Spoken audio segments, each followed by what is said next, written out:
proceed? Your Honor, No, tanong yung, sagutin mo muna, Attorney Malyari. Did the IPO proceeded? may interlocutory, Your Honor. No. Tanong yung muna, yes or no lang, tapos saka mo explain.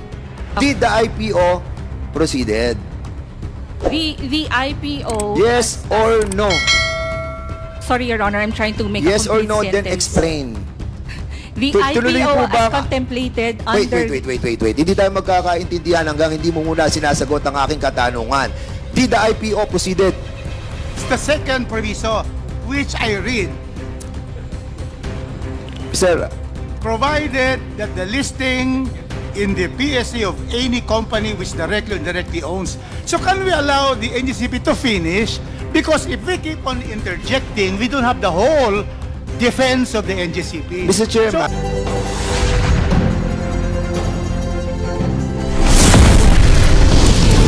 Positibong resulta sa pagbaba ng kuryente ng transmission rate ng ating pong bansa. Now, magsimula po muna tayo dito, Mr. Chairman. Ang tatanungin ko po ay ang NGCP regarding doon po sa inyong IPO na in the last hearing, I mentioned about this IPO. Ano po ba yung legal obligation ng NGCP regarding the public offering na binabanggit ng provision ng ating pong batas?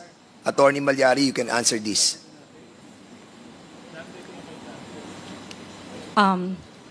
Your Honor, may I open our franchise law? Just give me 30 seconds. Sure. It's, simple lang po yun, Attorney Malyari. It's about the franchise law under Section 8.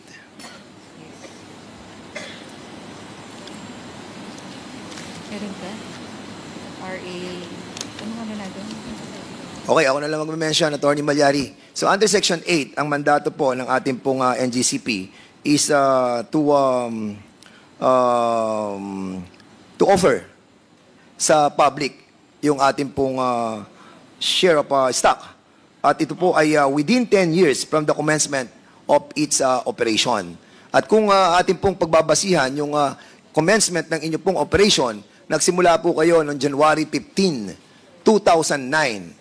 At yung pong inyong statutory deadline ay natapos noong January 14, 2019. Ngayon po ay January 14, 6 years ago. Doon po natapos yung inyong pong deadline para po sa tinatawag mo nating pagpasok po ninyo sa IPO na siya pong tinakda ng Section 8 under Republic Act 9511. So ngayon, Attorney Malyari, I will be asking you a question. Why is this public offering requirement was imposed by law? Ano po ba yung sinasabi nating purpose behind it? Bakit tayo minamandato ng public offering?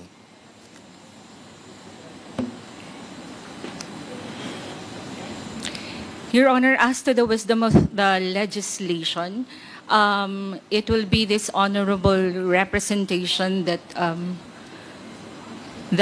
may be able to expound that because it is indeed written in our franchise. So, bakit minamandato na tayo po ay mag-IPO? Kasi kung titingnan mo po, Attorney Malyari, halos lahat ng mga public utilities, minamandato yan na mag-IPO tayo. I-share natin sa public yung ating pong pag-aari ng ating pong entity dahil public utility to. So, the very rationale of our Constitution under Section 2 of Article 4, Article 12 of the 1987 ay magkaroon ng equity yung ating mga mamayan. To be more transparent, magkaroon tayo ng accountability, and at the same time, yung ownership at yung operation, somehow operation, ay mapapunta sa ating mga kababayan. Most especially, ang ating pong transmission is a natural monopoly. Ang ibig sabihin po ay wala po siyang kakumpetensya, and that's the reason why kung wala siyang kakumpetensya, kailangan siya ng partisipasyon ng ating pong mga kababayan. Now, I will be asking you again, Attorney Malyari, are there entities in the energy sector or elsewhere na masabi natin that the public offering is also been provided. Meron po ba kayong alam that yung mga public utilities are sharing their ownership to the public? Your Honor, top of my head, I apologize. I am not aware Sige, of other public utilities. okay, Top of my sa head. ERC, meron po ba tayo alam na mga public utilities? ERC Commissioner, Chairman Dimalanta? Yes, Mr. Chair. In fact, the EPIRA requires, under its current form, EPIRA requires generation companies, distribution utilities, as well as for individual franchises, like for telecoms, for example, they have public listing requirement. Correct. Under Republic Act 79-25, yung ating pong mga public telecommunications mandates na to offer at least 30% sa IPO. At ito pong ating Maynilad, nung ating pong inaprubahan ng kanilang renewal ng kanilang concession agreement, pumasok din po yung kanilang IPO. And even the Manila Water, ito po yung sinasabi ko in the last hearing, yung pong kanilang mga empleyado, no? Sayang, wala si Atty. Cynthia, pero during that time, sa hearing, sinabi ko na ang Maynilad, ito pala yun, yung ESOP, Employee Stock Option Plan, na kung saan binigyan nila ng share ang kanilang mga empleyado, which dapat yun po ang ginawang una ng NGCP kung talagang mahal nila ang kanilang mga employees. Now, tama si Chairman Mona that under the EPIRA law, yung ating pong Republic Act 9136, 15% doon sa ating mga distribution utilities. And isa pang batas na nagsasabi dito ay Republic Act number 8479. Ito po yung Downstream Oil Industry Deregulation Act of 1998 na inaalaw na mapapunta sa public yung 10% of their common stock. Now, ang tanong ko sa iyo, Attorney Malyari, did NGCP meet the legal requirement for an IPO within 10 years from the grant of its franchise? Your Honor, I would like to read now that I was able to open the Section 8 of NGCP franchise RA 93511. Dispersal of ownership, Mr. Chair, two ways, Mr. Chair.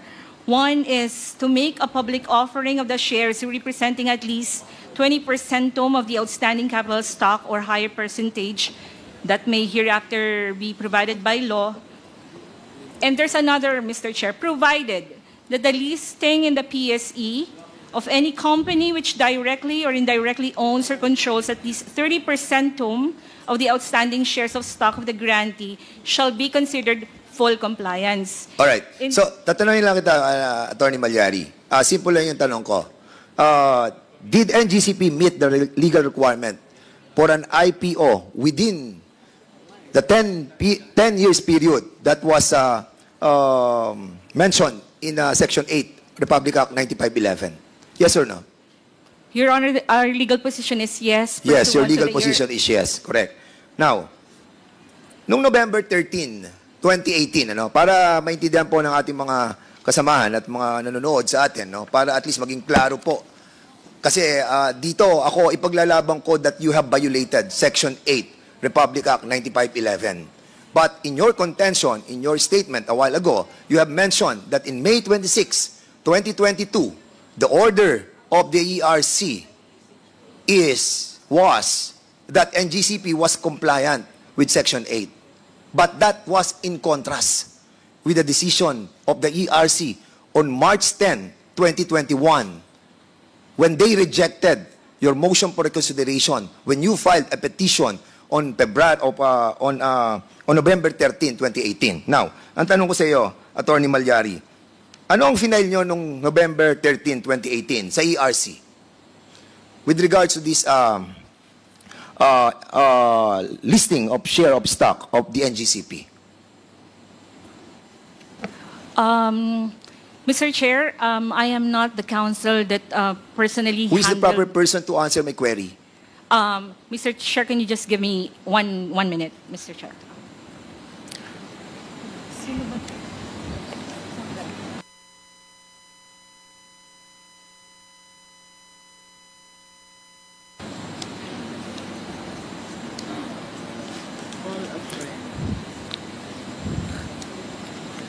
Okay, para padadaliin ko na to. Alam ko naman sagot sa mga tanong ko. I just wanted to find out if you know my questions. Now, November 13, 2018, barely 2 months prior to the statutory deadline that was set by the franchise law that was given to NGCP, nag-file kayo ng petition for the approval of the extension of the period for listing of the shares of stock of the NGCP. Under this petition, ang inyong prayer ay ma-extend po yung period ng listing ng inyong pong shares of stock.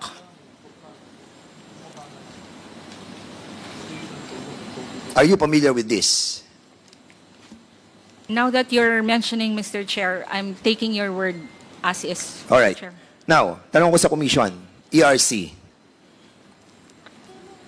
Wala pa si Mona Lisa dito. Siguro ang tatanungin ko dito ay si Ma'am Commissioner Maceda. Ma'am, thank you for being here.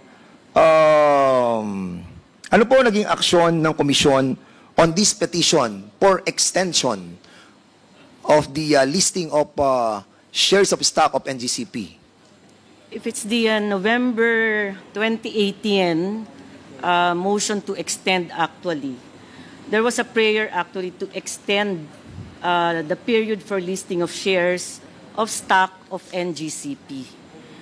The decision of the Commission was adopted March 3, 2020, as you mentioned, Your Honor, and the decision was to deny such motion to extend the period to comply with the public listing requirement. So, ang kanilang prayer prior to the deadline noong listing ng share of stocks ng NGCP in accordance with Section 8 ay dininay noong March 3, 2020. Am I correct? I confirm that, Your Honor. And what are the other directive of the NGCP or of the ERC to the NGCP regarding doon po sa process ng public listing? Yes, sir. If I may just read the pertinent portion of the order, Your Honor. Yes, please, go ahead. This is the order dated 3 March 2020 on the public offering requirement. Wherefore, the foregoing premises considered, the petition filed by the National Grid Corporation of the Philippines, seeking the Commission's approval of its proposed extension of period to list its shares of stock in compliance with RA 9511, is hereby denied and is directed to comply with the following. Number 1, NGCP is directed to commence immediately the process of public listing pursuant to RA 9511 and to fully comply with the same within 6 months from receipt of the decision. Second, NGCP is hereby directed to submit a compliance report showing its compliance with its public listing obligation within 30 days from the said compliance. So ordered. So in other Dated 3 words, March. Madam Maceda, there was a directive from the Commission for NGCP to immediately comply with the process of publicly listing. I confirm that, Your Honor. Sila po ba ay nag-submit ng compliance report na binabanggit nyo sa order ninyo? Within 30 days, sinabi po dito, to submit a compliance report. From my recollection, Your Honor, they submitted a motion for reconsideration, and it was filed within the time frame as provided under our rules. All right. That I understand. Okay. We will go on that, Madam Maceda. Punta mo muna tayo bago tayo pumunta sa motion for reconsideration. Doon sa petition nila noong November 13, 2018, was there any representation from NGCP that it will be pursuing a share swap transaction as a form of compliance with the public listing requirement under Section 8 of Republic Act 9511? Was there any mention of the share swap? Noong November 2018, 2 months prior to the statutory deadline of January 14, 2019. There was no mention of that, Your Honor. No mention. Okay. In March 3, 2020,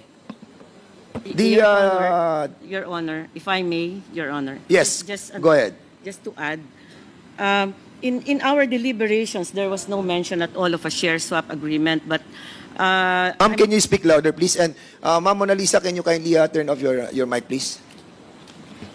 from our discussions, Your Honor, the share swap transaction was never discussed during the deliberations of the Commission. But I've been perusing through the order that was issued, and I note here that from the evidences submitted actually by the applicant, there was an indication that they had abandoned the share swap, no? I was about to go there. Excuse me, Madam.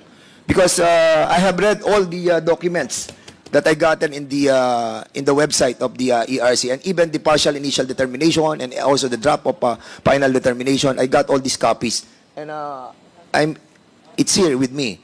And I've read about it. Ma'am, ang tanong ko po, hindi ko alam kung nandun kayo sa hearing. During nung dinidiscuss po itong news report na sinasabi mo, entitled, noong November 17, 2010, by ABS-CBN News, entitled, C. Junior Cojuto may raise funds for NGCP via backdoor listing, was among the exhibits submitted by NGCP, and the stated purpose of its submission based on the decision was to prove that the attempt at backdoor listing was abandoned in 2016. So ito po yung minimension nyo, no? That they have the intention to abandon the share swap because there was a due adverse decision from the BIR regarding the tax-free status of the transaction. And as a matter of fact, doon sa Annex G, no, na nakuha ko rin po doon sa inyo pong documents coming sa website, news report posted on the website of the DOE on March 1, 2016, entitled C. Cojuto Cancel Share Swap Deal for Synergy Grid, also submitted to ng NGCP.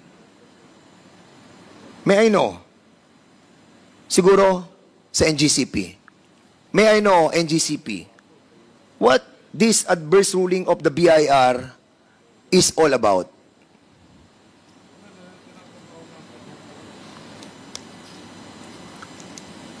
Kasi inabandon po niyo yung share swap noong 2020 yes. May I know the year, Your Honor? 2016? The NGCP attempt the backdoor listing noong 2016. Pero inabandon po nila at pagkatapos po, kinancel na po nila yung share swap. Pero dito po, nakikita po natin na ibinalik natin yung share swap. You abandon the share swapping methodology because here sa submission nyo po sa ERC, you have mentioned the adverse ruling of the BIR. So, ang tinatanong ko po, ano po yung adverse ruling ng BIR about doon po sa tax-free status of this transaction?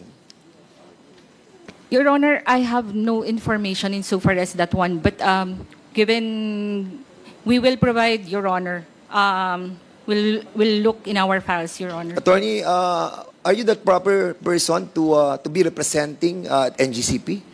Kasi kanina ko pa napapansin, lahat paiwas yung tanong sagot nyo Your Honor, hindi po sa umiiwas because na this po. is one of the alleged violation that was committed by NGCP. Section 8 of Republic Act 9511, we discussed that in the last hearing. And this issue, we tackled in the last hearing. Mabigat po itong allegation sa inyo. And this may cause your revocation of the franchise of NGCP. Don't you know that? Your Honor, I am very much aware of the gravity of what we're... So bakit hindi po kayo nagsama ng mga taong may alam sa sitwasyon ng mga bagay na tinatanong po ng mga members of this committee? Anyway, I hope that next time na po, sana po, mapadala po yung mga tamang tao. ERC, wouldn't you say that it was apparent for this evidence kanina na binanggit po natin that yung pong submitted voluntarily by NGCP, kasi sila po nag-submit nito that they had abandoned the share swap as an alternative to the public listing requirement. Your Honor, I'm looking at the order of March 3, 2020, and yes, I confirm that there's an enumeration of exhibits or evidences submitted to us, and among them, as you had mentioned earlier, I think that's Annex G and Annex D. Yes. Yes, it appears in our order that NGCP submitted that, and that there was a notation that the attempt at backdoor listing was abandoned in 2016 due to an adverse BIR ruling regarding the tax-free status of the transaction. I don't recall this being questioned by NGCP in its motion for reconsideration. So, ang tanong natin sa NGCP with that, kino-confirm mo, NGCP, did you comply with the directives of the Commission on its decision dated March 3, 2020, na kung saan sinasabi, ano na po tayo, pumasok na po tayo sa IPO, mag-IPO na tayo dahil lang sinasabi ng Section 8. Nag-comply po ba kayo?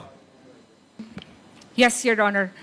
Your Honor, now that I have here some documentation in order to support what I will be stating now, may I be allowed to make some chronology, Your Honor? Sige, go ahead. Apo.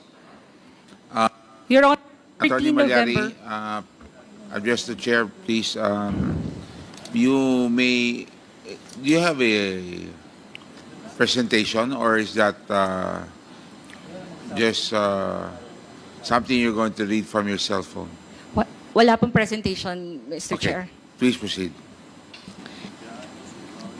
Your Honor, you have mentioned the 13th November 2018.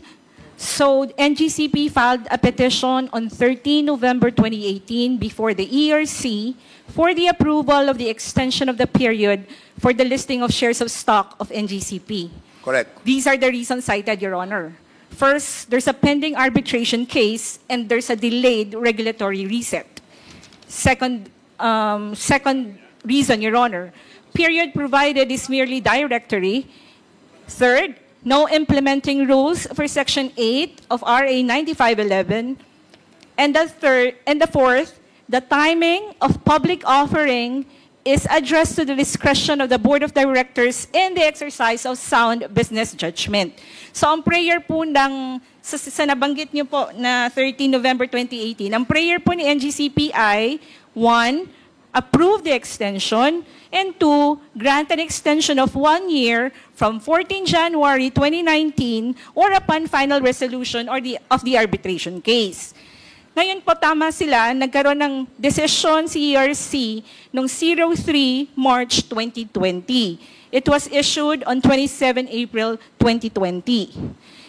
Dito po, dininay ni ERC ang petition for extension, as Coma Seda has stated, and that, ito po yun, Mr. Chair, NGCP is directed to commence the IPO obligation within 6 months from receipt of the decision. Correct.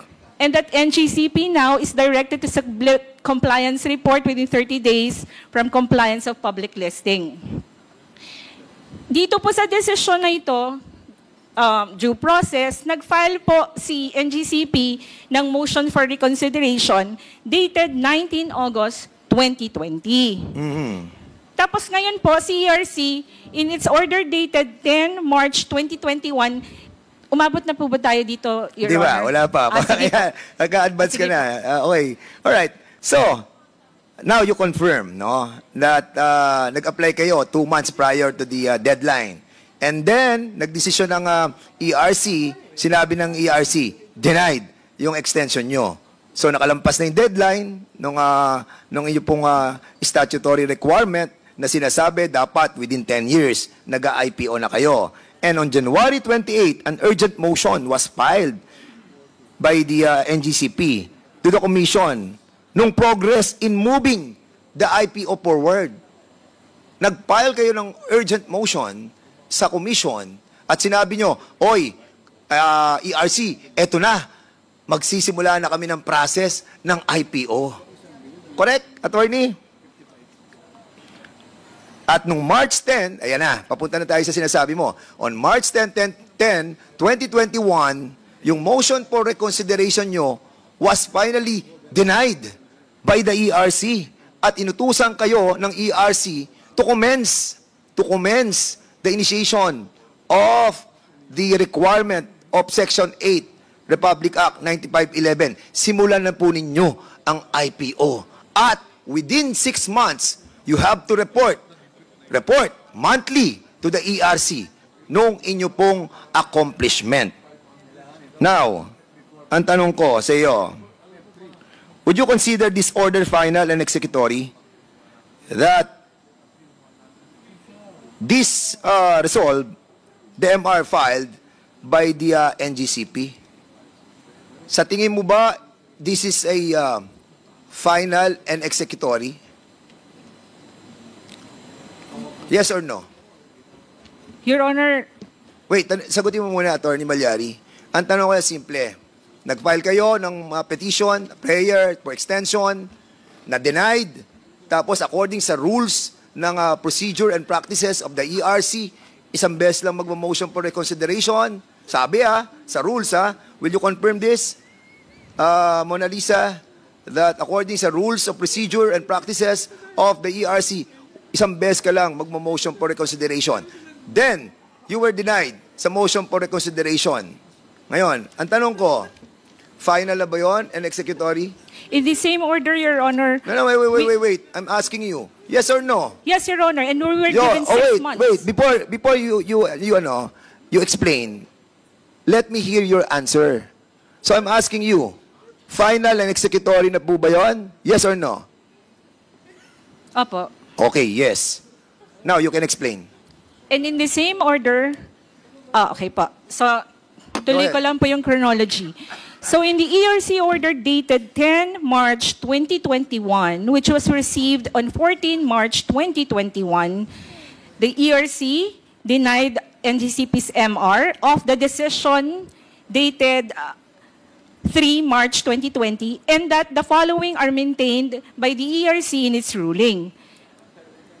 Among others, NGCP was given 6 months from receipt of the order instead of the receipt of the 3 March 2020 to complete the public listing process or on before November 10, 2021. Yes, At dito okay. rin po, in order po kami to submit a compliance report every fifth po of the month for the 6-month compliance. Alright, thank you. So at least klaro po na binanggit po natin, nagkaroon na ng order na final and executory yung pong desisyon ng March 10, 2021 ng ERC. Now, and it was directing the NGCP to complete its compliance with the IPO requirements until the successful listing thereof. Yun ang sinabi ng ERC eh.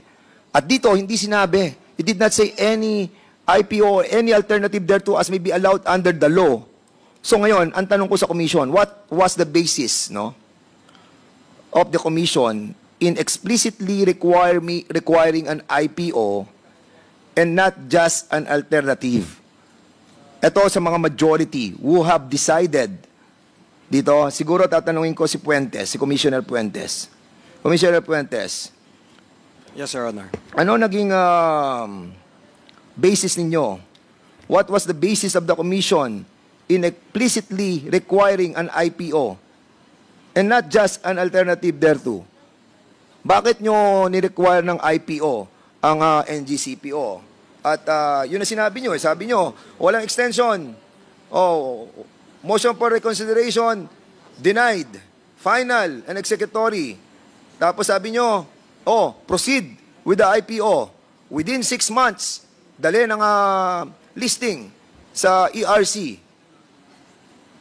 Bakit yun po naging desisyon na require nyo sila ng IPO? Your Honor, yung At walang ibang alternative. Yun ang desisyon nyo. Walang ibang alternative. Bakit yun ang desisyon nyo? Your Honor, yung sa IPO naman, nakasaad naman yung sa batas. And then there was deliberation wherein this was presented to us and that is why we... Hindi ang tinatanong that ko, decision. Commissioner Puentes, malayo na yung sinasagot mo. Ang tinatanong ko, bakit nyo nirequire sila ng IPO? Kasi dito, sa decision nyo, sa March 10, 2021, nire-require nyo sila na mag-IPO na. At nagkaroon nga sila ng urgent motion noong January 28, 2021 eh. Ini-inform ang commission na sinasabi niya, oh, ERC, andito na kami. Nagpo-progress na yung aming nagpo-progress na yung aming IPO. Ha? At as a matter of fact, according sa inyong decision na binasa ko, they have already, ito ang sinabi ng NGCP, for your information, take note that the Commission acknowledged NGCP's good faith effort to comply with the IPO requirement, citing the following actions. Ito na yung mga ginawa nila action para sa IPO. Engagement of financial advisor, shortlisting of joint global coordinators, finalization of acquisition of legal counsel, submission of a detailed grant chat with timelines, and commitment to fully onboard external advisors. And additionally, Commissioner Puentes, ito ang inyong inimbestigahang witness na galing mismo sa NGCP, si Mr. Eduardo Francisco, who is an expert. Expert siya sa IPO. At sinabi ni Eduardo P. Francisco, who stated that NGCP required more time as the NGCP IPO will be unprecedented in terms of scale. Do you remember this, Commissioner Puentes, Commissioner Digal, Commissioner Lumbatan? Do you remember this? Reply. Mr. Chair, Your Honors, if I may be recognized to respond. Yes. For the record. Recognized. Thank you. Yes, Chair. I am Commissioner Digal of the ERC po. Yes, Mr. Chair, Your Honors, we do remember that we have considered several inputs of consultants then on the public offering of NGCP in deciding whether or not they were compliant. So, you are gearing toward the IPO with your March 10, 2021 decision. I think the wordings in the order referred to public... Tanong ko sa iyo, Commissioner Digal, you are gearing toward IPO with your decision of March 10, 2021. Yes or no? Yes. Yes. And if I may explain... Yes, go ahead. Because the documents then submitted to our offices and the position or arguments of the NGCP then they were already starting and they have made studies on conducting it. Correct. And as a matter of fact, tama yung sinabi mo. Ito ang sinabi nyo. Sabi nyo, the March 10, 2021 order of the Commission was also very clear in stating that other activities were included by the BDO Capital to ensure a successful IPO and not merely the listing of such with the PSE. So in other words, eto na eh. Nagsisimula na sila ng IPO. Di ba? Noong March 10, 2021. So ang ibig po sabihin, kung nagsisimula na po sila ng IPO, which you all relied on the statements of the NGCP, ang tanong ko sa NGCP, did the IPO proceed? Your Honor, No, tanong yung, sagutin mo muna, Attorney Malyari. Did the IPO proceeded? may interlocutory, Your Honor. No. Tanong yung muna, yes or no lang, tapos saka mo explain. Did the IPO proceeded? The IPO... Yes or no? Sorry, Your Honor, I'm trying to make Yes a or complete no, sentence. then explain. The Tuloy IPO po ba- as contemplated under... Wait. Hindi tayo magkakaintindihan hanggang hindi mo muna sinasagot ang aking katanungan. Did the IPO proceeded? Yes or no? As contemplated in the order, hindi po. And if I may explain. Hindi. The answer. Hindi sa order. Ang tinatanong ko, kasi in-orderan kayo, di ba? Na proceed with the IPO. Kasi nga, nag-ano kayo eh, nag-witness kayo eh. Ang sabi ni Eduardo Francisco, yung inyong expert, nagpo-proceed na po kami sa IPO, nasa initial stage na po kami, and we will be earning or we will have investor like $1 billion coming from the different investor. So ngayon, nandito po report eh, nabasa ko lahat eh. At ang sinasabi nyo, nasa stage na kayo ng IPO. Ang tinatanong ko, nag-proceed ba kayo sa IPO? Sabi mo, no. Di ba? Then now, explain. Your Honor, ituloy ko lang po yung chronology. After the ERC order dated 10 March 2021, NGCP now filed a motion for clarification to allow... Wait. Darating tayo sa motion for clarification. Ang tinatanong ko lang muna, explain mo muna yung... kasi hindi kayo nag-proceed sa IPO. Sabi mo, no, you did not proceed with the IPO. So why? Explain. Ito na nga po, because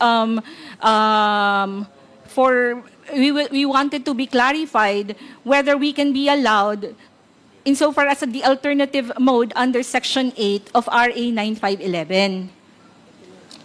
Okay. So, ang tanong po nila, Your Honor, is did the IPO proceeded as contemplated under ERC order dated 10 March 2021? Ang response po namin ay, doon nga po sa interim na yon, nag-file po si NGCP ng motion for clarification to allow the alternative mode under Section 8 of 9511, which is, yun nga po yung... Wait, Attorney Malyari. Yes po. What is the motion for clarification all about?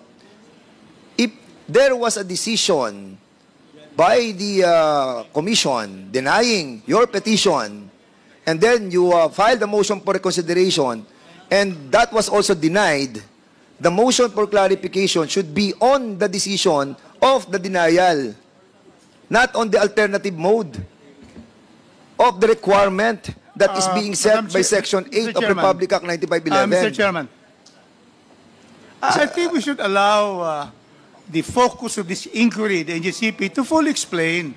Because once there was the decision that they are going to have IPO, Section 8 provides an alternative remedy. That's the second proviso, which I read. Sir, Provided that the listing in the PSA of any company which directly or indirectly owns. So can we allow the NGCP to finish?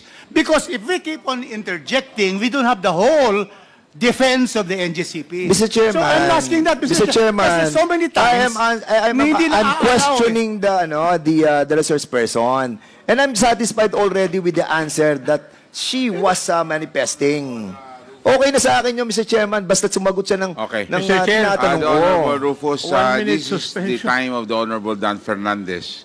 And we will now, I think, NGCP, I understand your sentiments, Honorable Rufus, but I think, we will also have to make sure that the answers are straight to the point. No? I think ang hinihingi ni Kong Dan ay yes or no, tapos magpaliwanag. Yan naman ang hinihingi niya. Para mapabilis ho tayo. The Honorable Dan, can you please proceed? With all due respect Okay. with Congressman Rupus, I'm asking direct answer. I'm asking direct answer. And then I am letting her to explain. And then Yes. I don't know where the good gentleman is coming from na hindi ko inaalaw na magsalita yung ating pong resource person. As a matter of fact, sabi ko, sige, explain. Di ba? Okay. So this is still the time of the Honorable Dan Fernandez. So you have the floor, the Honorable Dan. Proceed. Okay, so nung March 10, nagkaroon ng final decision na denied na po yung inyo pong petition, prayer for the extension. On August 11, 2021, may order that was issued by then Chairperson of ERC, Agnes de Banadera, saying that the Commission's order on March 10, 2021, ito, you listen, ha? Ang sabi ni Commissioner Agnes de Banadera, okay?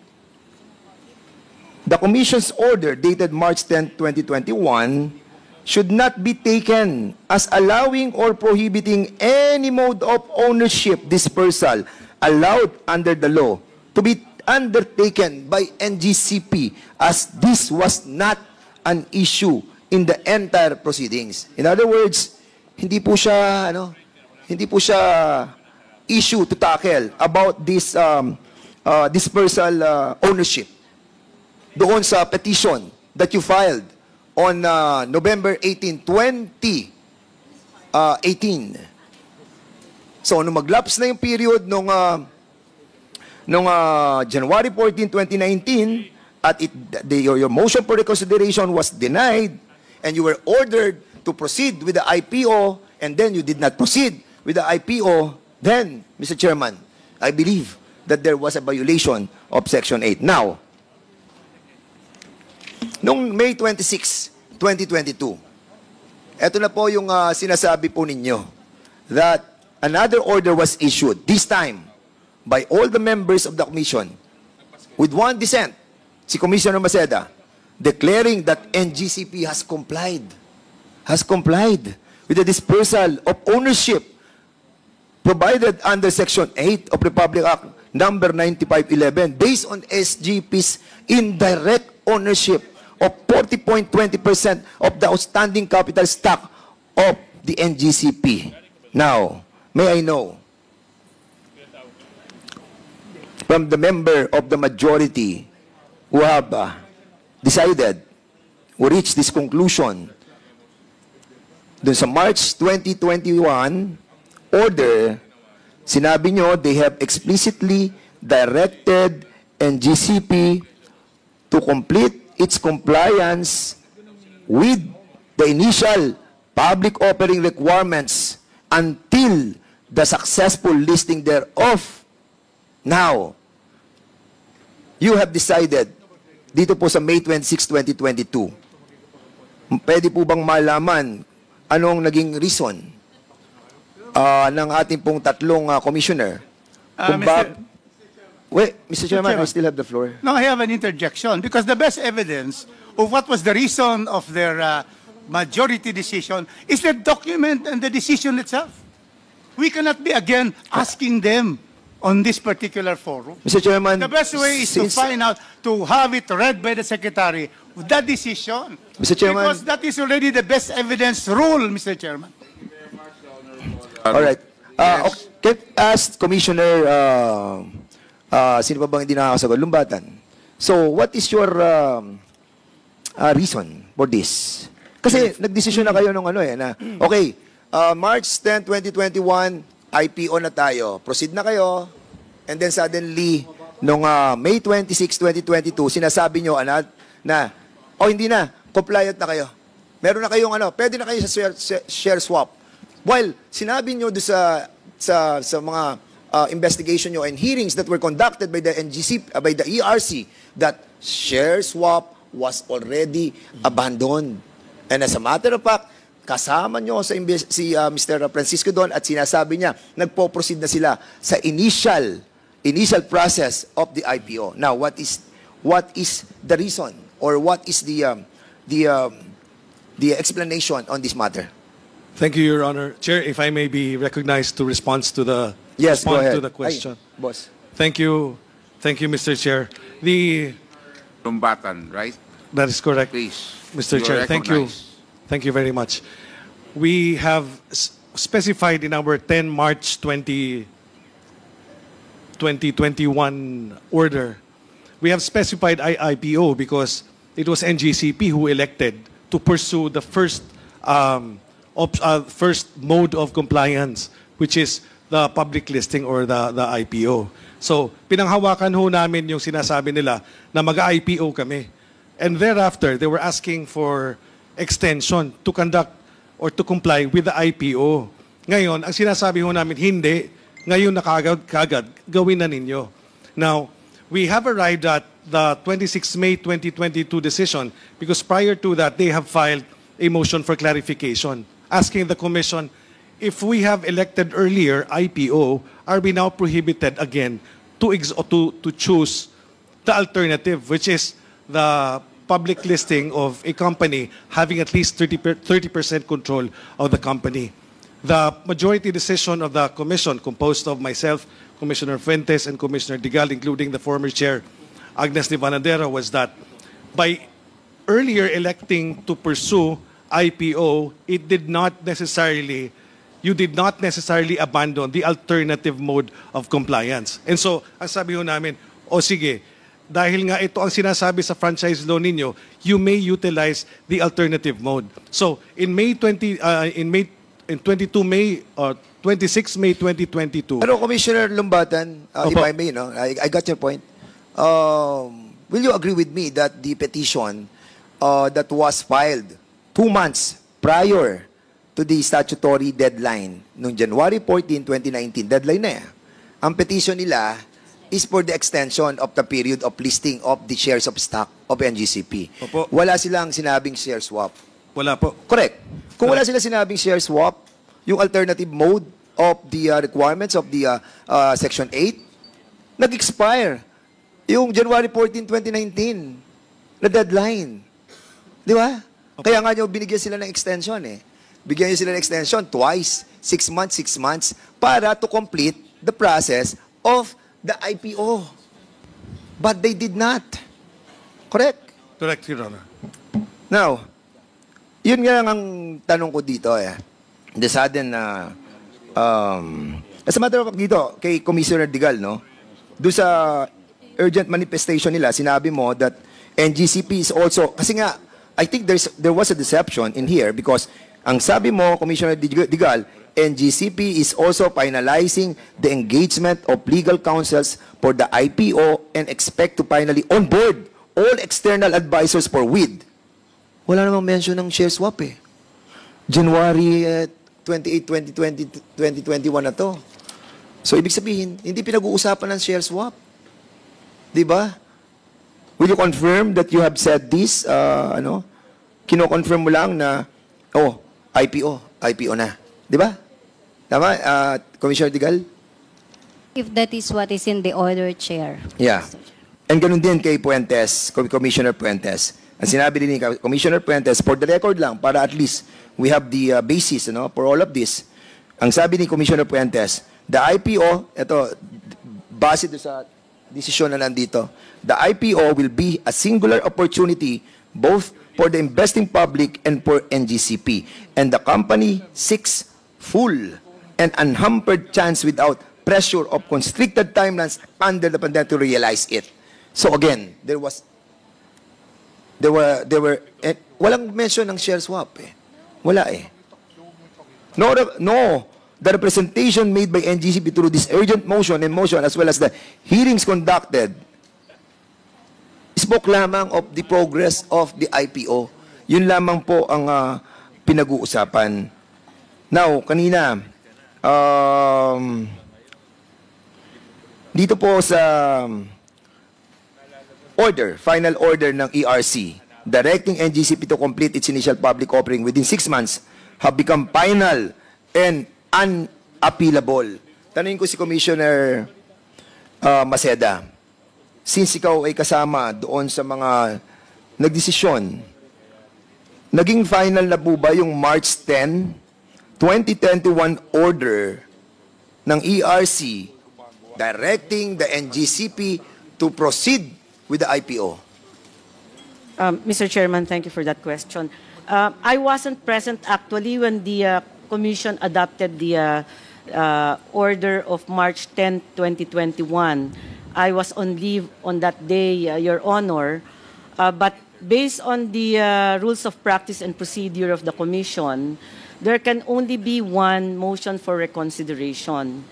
And once the Commission has ruled on such motion for reconsideration, the decision is final and executory. Unless, of course, the petitioner files for certiorari before the courts, which they did not do.